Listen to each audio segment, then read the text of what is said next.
All right, the special prosecutors have filed a report, and Ms. Motley has also made a filing. Those have been released this morning, and I'm going to ask for comment from special prosecutors. They are holding a press conference following the hearing in the Sheriff's Gymnasium. I believe that will be open to any members of the media that wish to attend. And so, go ahead, Mr. Hanson. Thank you, Your Honor. Just to summarize, Mr. Grinke and I have spent months poring over all of the evidence that we can collect in this case. And we have reached some conclusions that we have put into our report that's now been released to the public. One thing that we can prove beyond a reasonable doubt is that Officer Mensah intentionally shot and caused J. Anderson's death. Right, I don't want that. So people are going to be put out in a moment if I continue to see that. If you see somebody making noise, just ask them to leave. The other That's half, the way this hearing is going to run. Go ahead. Thank you, Your Honor. The other part of it is that we have to prove beyond a reasonable doubt that Officer Mensah was not lawfully exercising his right of self-defense when he shot him. If we can't prove that unanimously to a Milwaukee jury beyond a reasonable doubt, then we cannot convict him of a crime. So the decisive question that we ultimately focused on was self-defense. That required us to look at what the parties were doing, what Mr. Anderson was doing just before Mensah shot him, that might have caused a reasonable person to fear for their lives. That required us to take a look at all the evidence that was relevant to that, and by far the key piece of evidence in the case was the dash cam video from Mensah's squad that was parked about 23 feet away. It captures the final 18 seconds before Mensah began firing, albeit without sound. That video was shot at 30 frames per second, so we had all of those frames converted to still images, over 10,000 of them, and we examined those still images as well as the videos.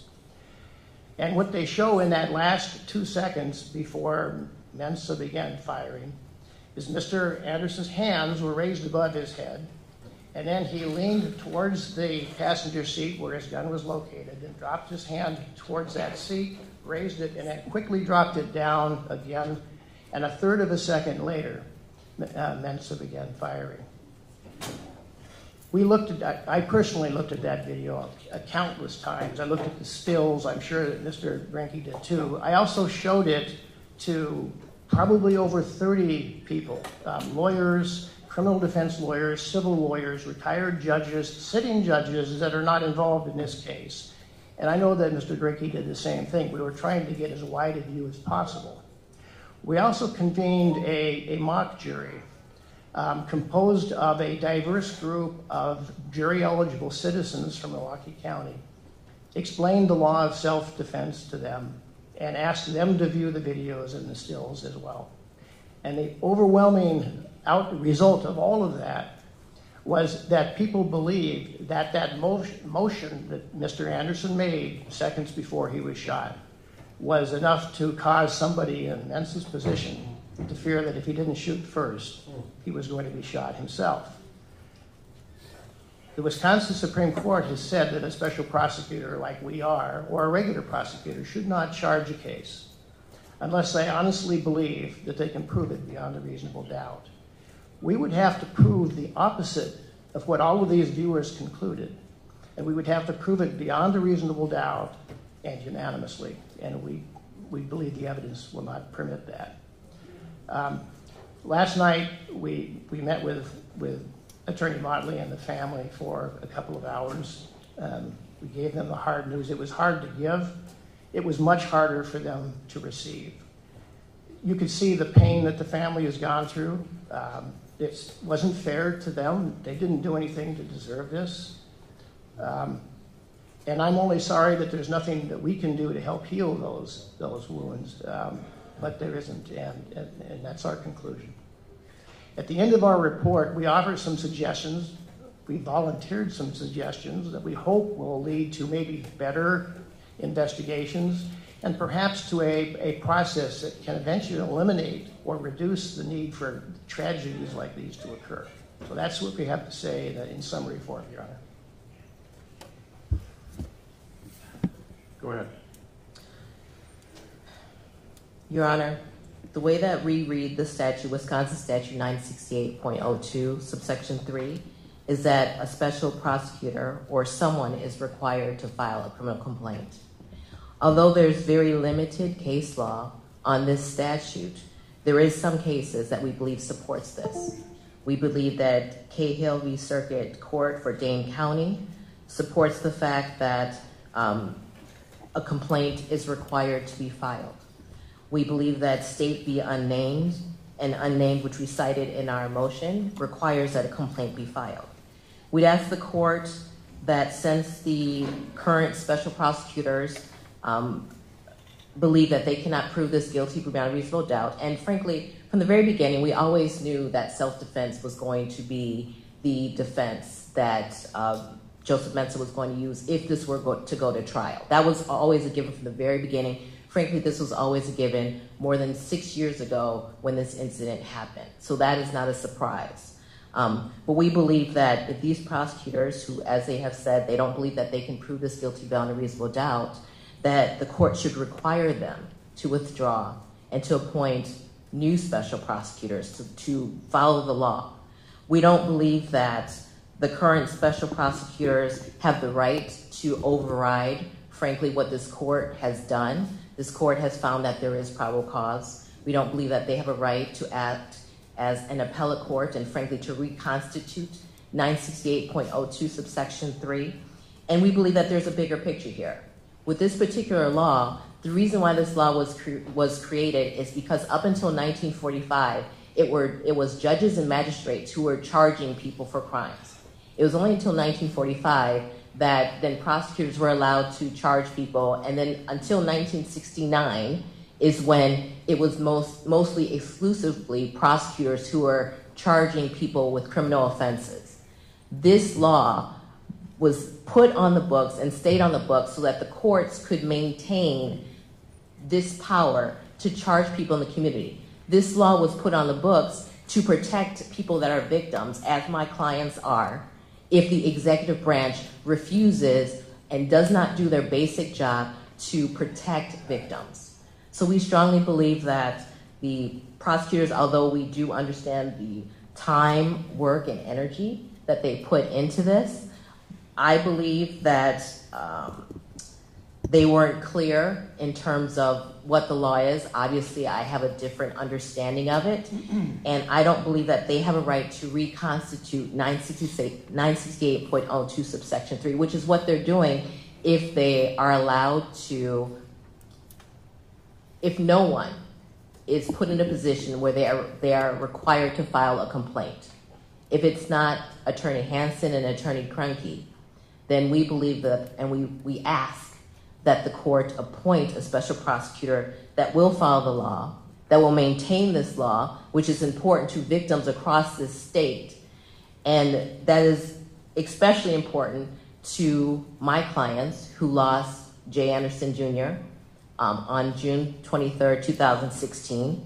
We disagree with the fact that the dash cam video is the only or the most important evidence. Like we said in the very beginning, I believe the best witness in this whole situation is Jay Anderson Jr. by his wounds. I think his wounds tell the story that are inconsistent with what we understand Mensah would say, is that he was lunging for a weapon.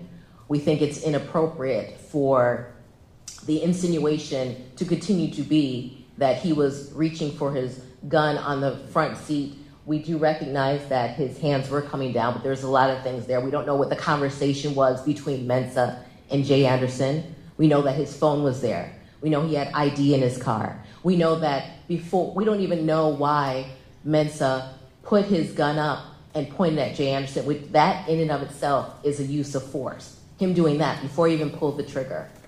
So we believe that there's still a lot of unanswered questions. We still believe that there's a lot of evidence that needs to be evaluated. And we believe that the law is consistent and the law is clear that whomever is a special prosecutor is required to file a complaint.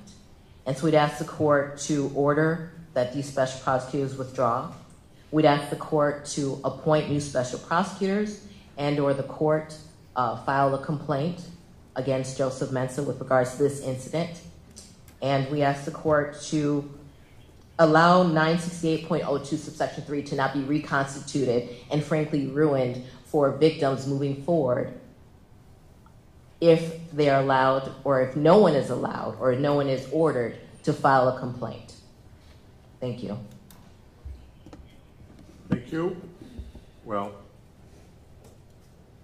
really the primary focus of the court from day one has been to follow the statute. There has been no preconceived ending to this case, and I think it's very clear that counsel and I have a fundamental disagreement as to the meaning of the statute. The statute in question, 968.02 sub 3, limited the court to a determination of probable cause. The court made that determination. Let me just say at the outset here, there are 2 filings that have been unsealed. I urge everybody to read them before you make judgments. We have a 26-page report from the special prosecutors. We have a 4-page filing from Ms. Motley motioning that the special prosecutors be ordered to withdraw. I have reviewed that filing, and I find it erroneous in several respects. In the second paragraph, it talks about the role of the special prosecutor is not to engage in other probable cause determination when that finding was already done by the court. That was never done here. At no point were the special prosecutors asked to or tasked with revisiting probable cause. I already did that. And that finding stands. The burden on the prosecutors, as it is on all prosecutors, consistent with the American Bar Association standards of prosecution, is that charges not be brought against anyone, including police officers, unless the prosecutor is satisfied that they can prove a charge beyond a reasonable doubt. And that is what the special prosecutors were tasked with here, not a revisitation of probable cause. Additionally, it's quite significant that the statute was changed, as cited in Ms. Motley's footnote here, because one of the primary cases she relies on, there are only 2 in Wisconsin, and the state versus unnamed that she's relying on existed when the statute said the court shall issue a charge or shall order a charge. That language was taken out of the statute before this case. And that's now says may authorize the issue of a charge. So there's a radical difference in the change of the statute. I don't write the statutes, I apply them. And that the legislature made an intentional decision to remove shall from that statute and change it to may. I read may to mean that I have discretion. I think that's most people's understanding of the word may. If we look at page 3, second last paragraph of Ms. Motley's filing, she states no one has the authority to overrule the court's finding of probable cause, and prosecutors do not have the authority to reconstitute the statute outside of the court and create new law by not filing a complaint. I disagree with every word in that sentence. No one has overruled the court's finding of probable cause, number 1. It stands. It'll stand forever. Secondly, there's been no reconstitution of the statute here. And significantly, there are no citations to any authority other than the case before the statute was changed and the Kalal decision which is the primary decision in this case by the Wisconsin Supreme Court. And my reading of that statute is that the court, if it finds probable cause, can appoint special prosecutors. Special prosecutors will review the evidence and make a decision as to whether they believe they can prove something beyond a reasonable doubt. So it has nothing to do with probable cause at that point, nor does the statute contemplate if these prosecutors don't want to do it, go to the next one, then go to the next one, then go to the next one, until you find somebody who wants to take the case. That's why, one of the primary reasons why, as you may recall, it took some period of time to get special prosecutors appointed in this case. Why? Because, frankly, I was being particular about the fact that I did not want a rubber stamp investigation of this case. I wanted it viewed by people with a fresh perspective that I believed were going to approach the situation without bias, to the best of their ability, and not with any kind of notion of a preconceived outcome. And I'm satisfied that's what happened here. So I completely disagree with Ms. Motley's characterization of 96802 sub 3 in her motion to withdraw. That motion is denied. And I want to touch a little bit on the decision. Again, when we're looking at the statute, that was a one-sided hearing by design. And that's what the court did in attempting to follow the statute. And in connection with that, I think it's fair to say that the court looked at the evidence in the light most favorable to the moving party, which was Ms. Motley and the Andersons, which I think is often done in the context of a probable cause analysis and determination. I was conscious the entire time that obviously there's going to be no counter evidence offered, no cross-examination of any witnesses offered by Ms. Motley, and that's just the nature of the statute.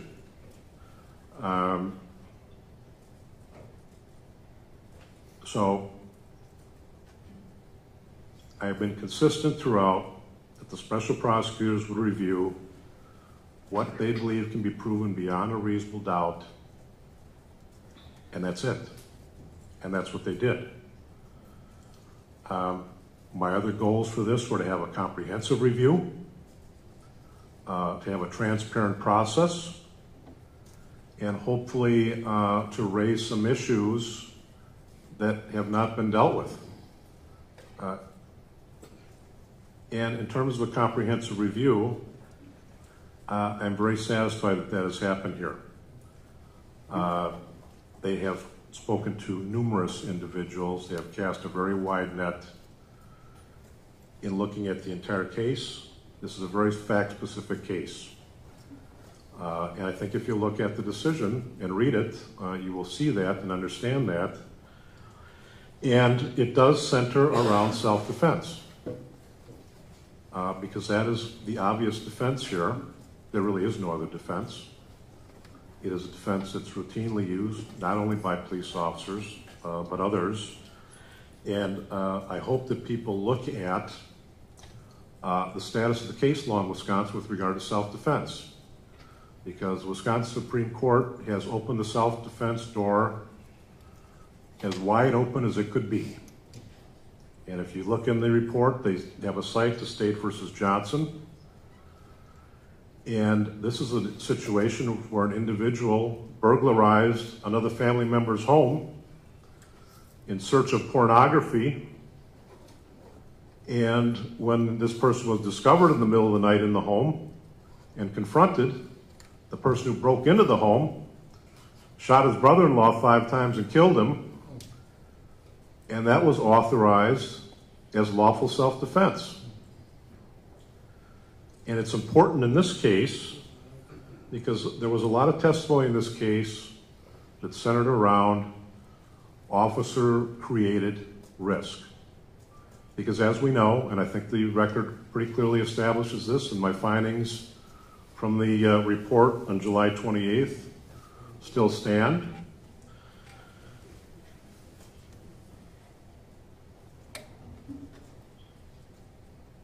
Can you read back the last sentence, please?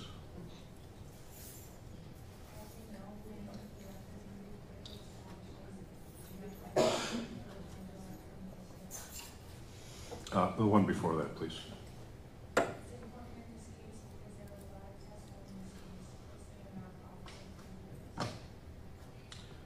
Right.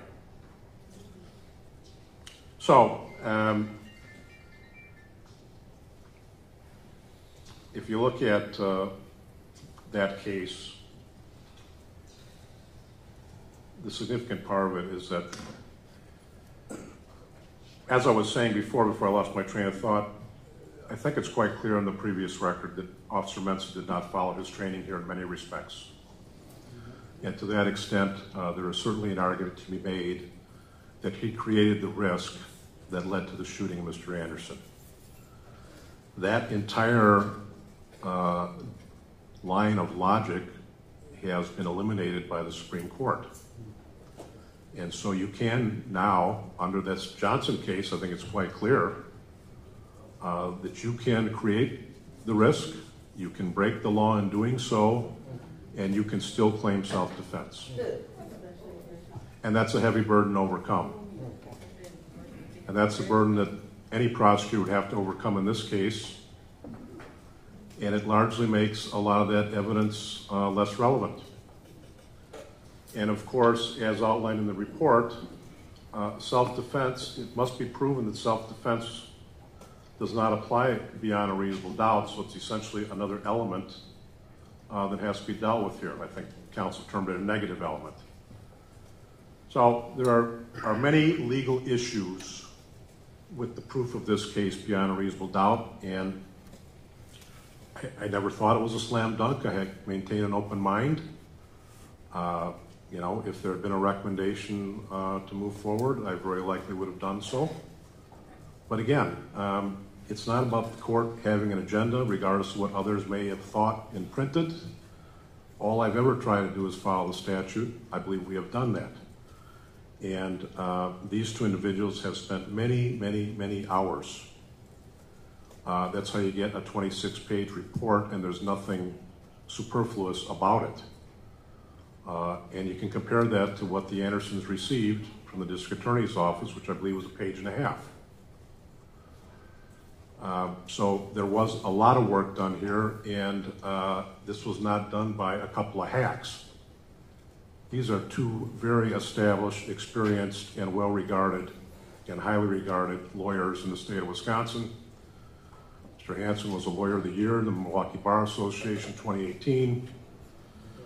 Mr. Grenke's received similar awards, and frankly, although Mr. Grenke was not my first choice,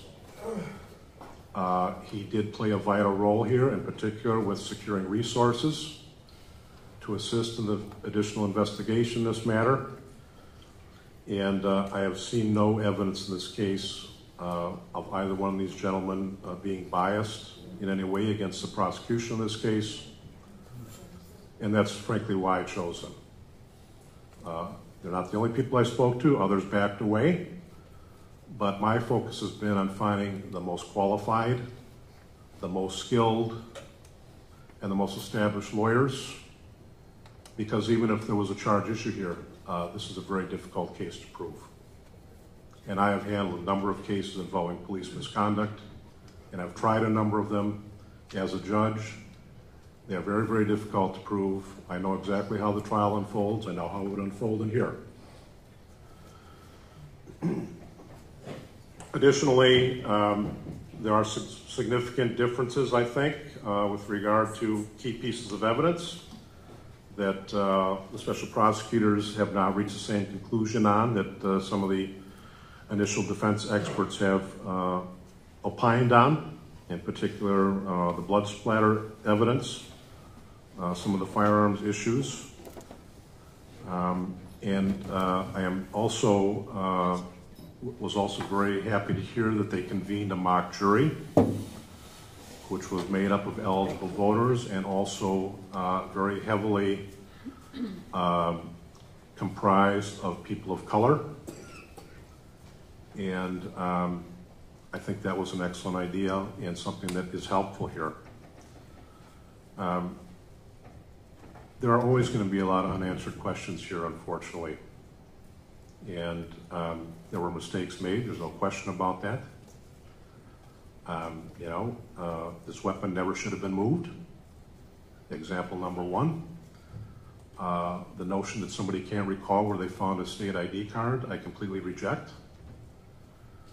In addition to the fact that members of the Wauwatosa Police Department felt they had some need to insert themselves further into a situation when they knew that the Milwaukee Police Department was on their way to take over the investigation. There are a lot of unanswered questions that will never be answered, I don't believe. And I continue to believe that this entire tragedy was avoidable.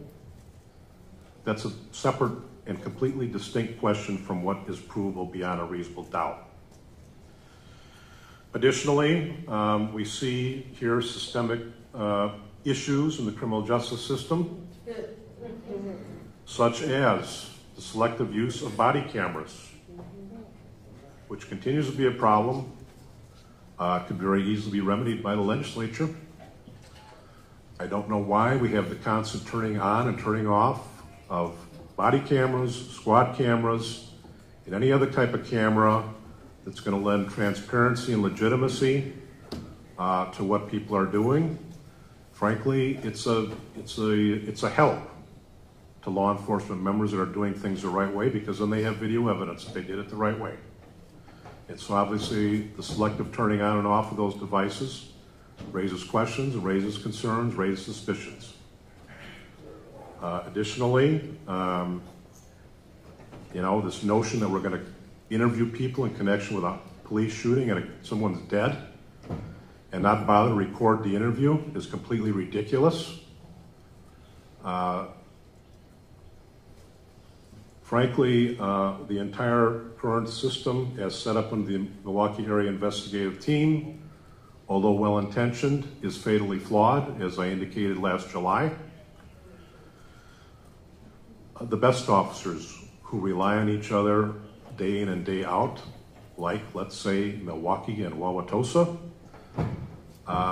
should never be put in the position of investigating each other. It's fundamentally flawed, even with people with the best intentions, even with the highest level of integrity in a police department. And that will continue to raise issues. It'll continue to delegitimize and erode people's confidence. And I get that, I understand that, and it's not an unreasonable view to take.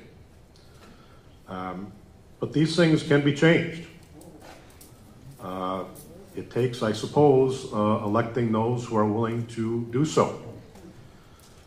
And one other issue that I want to highlight is those of you who were at some of the other hearings, the process by which Wauwatosa Police Department was putting officers back on the street following a fatal interaction with the public was completely incompetent in my view. The person who conducted the screen was not competent to do so. There are clear standards set up, as Ms. Motley highlighted, from the police chiefs' organizations around the country, where they have agreed as to who's qualified, what level of psychologist is qualified to render these opinions, what testing needs to be done. It's not a 10-minute cup of coffee and, oh, Joe seems okay, let's put him back out there. And that's essentially what I heard happen in this case. And again, this is something that the legislature could easily address. It's not hard to write a statute saying before any officer involved in a fatal shooting is returned to the street, A, B, C, and D must occur. And we might have had a different outcome here had that happened. But that's another question we're never going to know the answer to. So I reject completely the notion that this was a waste of time. And the reason I do so is because the court spent hours and hours listening to testimony, considering things, This was not a decision that I reached easily initially, but I felt it was the right thing to do, so I did it. Similar care was taken to the selection of special prosecutors, and I think the proof is in the report. This was an extremely comprehensive process, and so I am satisfied with the job that's been done here. I understand people are disappointed, and I certainly sympathize with the family who has really exhibited nothing but class, and there's such decent people. People have conducted themselves with such dignity throughout this tragedy, and I am sorry that from that perspective this is not a more satisfying outcome for them as they continue to try and heal, because as I've said repeatedly, I believe this could have been avoided. Based on all those factors, the court is going to accept the report. There will be a press conference shortly in the sheriff's gym, and these gentlemen are ready and willing to answer any question.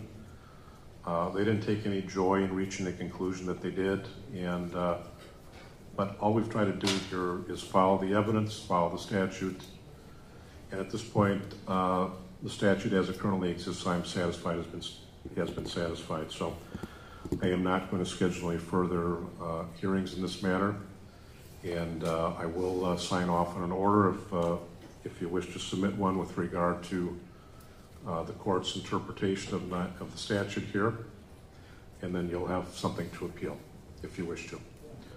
And Your Honor, Attorney Motley and I think will jointly ask the court to order that the Waukesha or Tosa Police Department release Elena De La Rosa's cell phone. There's no reason for them to be continuing to hang on to that. That was raised to me prior to the hearing, and I will sign an order to that effect. I see no basis to retain that.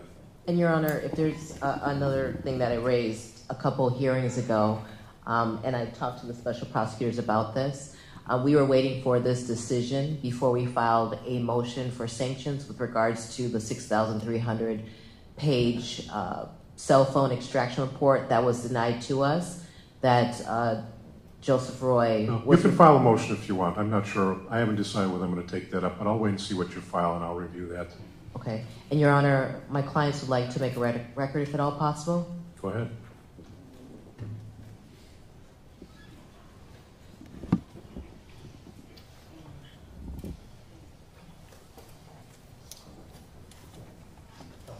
Try to get through this without crying and that people can hear me. I would have took this easier. Like they said, we did meet with them last night. And I would have took this case easier if the whole year didn't seem like it was for nothing. I mean, Kim worked her butt off for this case. She proved that Joseph did wrong in this case. And for them to sit there and tell me last night that the only thing they based this case off of is that video. Not none of the testimonies, not none of the witnesses that we worked so hard to get up here. The chief was even up here. I mean, all of this was for nothing, for them to just sit here and say that they just based that off of that video. They couldn't even tell us if there was anything that they found wrong about anything that Joseph Mensah did wrong that night or the nights leading after that. So I think that this court hearing, all the money we spent was for nothing. Do you know how hard it is for me to work day and night to pay my bills and then sit up half the night making bracelets and stuff like that to come up with attorney fees? And then to tell me that this is just not going to happen again. I'm not stopping. I'm not stopping until that man is behind bars where he needs to be.